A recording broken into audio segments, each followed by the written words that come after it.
Si vous cliquez sur le graphique, vous allez avoir le détail pour le mois concerné. Et si vous cliquez sur aucun mois du graphique, on vous invitera à venir justement cliquer sur un mois.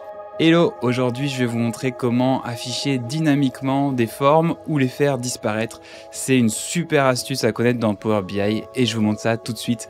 Comme d'habitude, vous pouvez télécharger le fichier, il est juste en dessous de la vidéo, donc n'hésitez pas à l'ouvrir et à pratiquer avec moi. Avant de débuter le tutoriel, je vous invite à mettre un petit like sur la vidéo, à vous abonner, pourquoi pas même mettre un commentaire. Alors j'ai mon graphique ici et il m'affiche mes ventes par mois et si je clique par exemple sur le mois de décembre, ça m'affiche le montant pour ce mois, 10 000 $ et le rang du mois. Donc c'est le meilleur mois, mon mois de décembre, le rang numéro 1.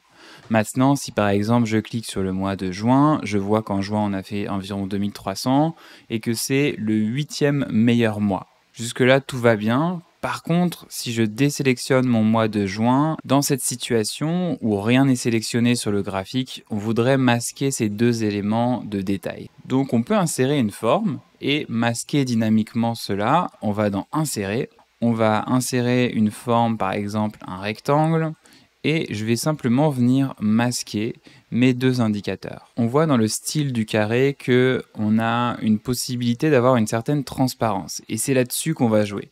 Ce qu'on voudrait, c'est que si on sélectionne un mois, par exemple je sélectionne août, je voudrais que le carré devienne transparent et que je puisse voir le rang et le montant pour ce mois.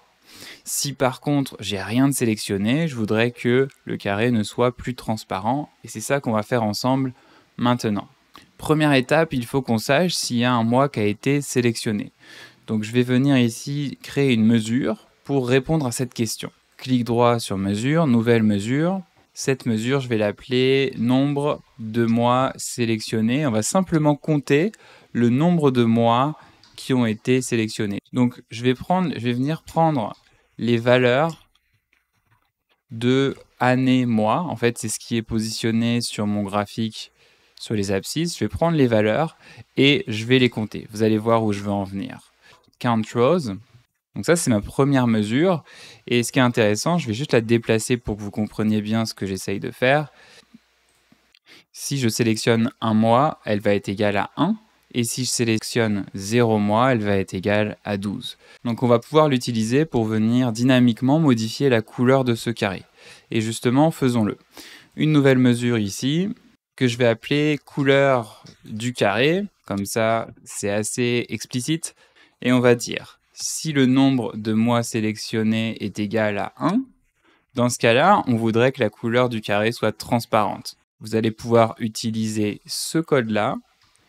Et sinon, on va mettre un carré blanc. On va pouvoir renvoyer white. Je vais tester cette mesure. Donc si je clique sur un mois, il me renvoie bien cette fameuse couleur transparente. Sinon, il me renvoie white. On va pouvoir l'appliquer sur le carré. Je clique sur mon carré, je vais dans Style, et ici, on va cliquer sur le petit bouton FX. On va venir spécifier une valeur de champ, et ici, on va pouvoir utiliser la couleur du carré. On va valider. Et maintenant, on voit que si je clique sur un mois, il devient transparent. Et si je clique sur aucun mois, il devient blanc.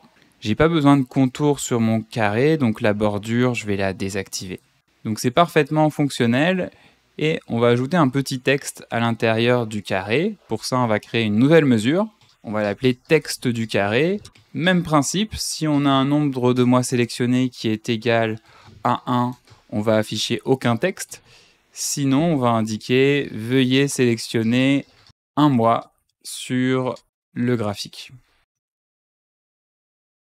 Et on va pouvoir appliquer le texte dans le carré. Dans Style, on va venir activer le texte. Et au lieu de le taper manuellement, on va utiliser la formule qu'on vient de créer, la mesure qu'on vient de créer, qui s'appelle « texte du carré ».